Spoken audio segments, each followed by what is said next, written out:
इस डिक्टेशन की स्पीड होगी 80 शब्द प्रति मिनट। डिक्टेशन शुरू होगी 5 सेकंड बाद।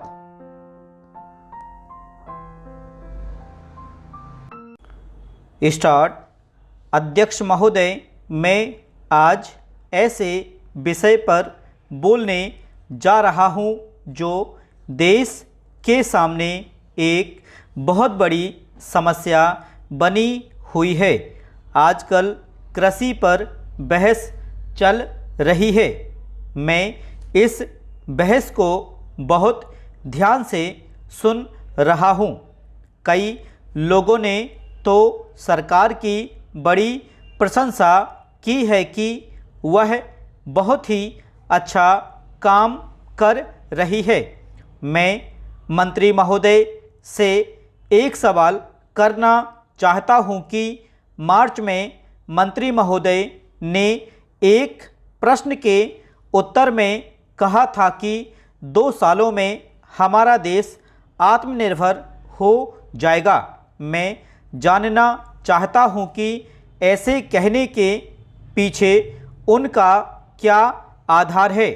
कौन से उनके पास ऐसे सबूत हैं जिनके आधार पर उन्होंने इस प्रकार की घोषणा की है। मैं चाहता हूं कि जब वे उत्तर दें तो इस बात की चर्चा अवश्य करें। पैरा। सभापति महोदय, आप जानते हैं कि इस देश में 80% लोग खेती करते हैं और उसके बाद भी आज हमारे देश का सम्मान दूसरे देशों में बिल्कुल नहीं है। आज हम दूसरे देशों में भिखारियों के नाम से पुकारे जाते हैं।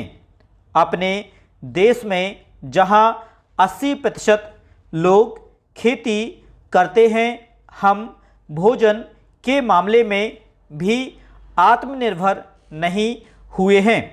इसके कुछ कारण हैं।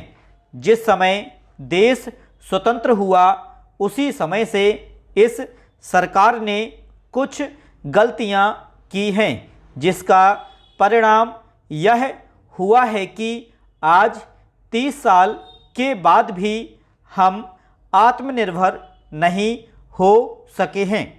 इसका सबसे बड़ा कारण यह है कि हमारे देश में पहला स्थान खेती को न देकर उद्योगों को दिया गया है।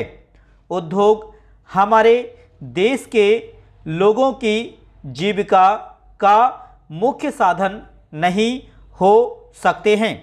भोजन की समस्या के हल के लिए जिन वस्तुओं की आवश्यकता है उसकी ओर हमें ध्यान देना चाहिए।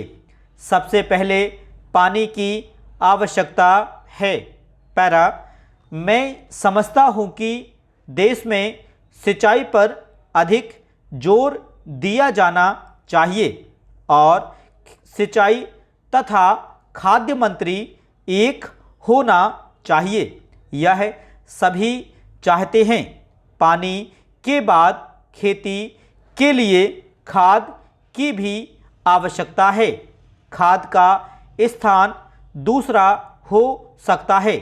आज देश में खाद की बात काफ़ी जोर देकर कही जाती है। यह कहा जाता है कि उपज को बढ़ाने के लिए खाद की आवश्यकता है। बिना खाद के उपज बढ़ ही नहीं सकती है। किंतु खाद कहाँ तक उपज को बढ़ा सकेगी, यह भी सोचने की बात है। स्टॉप।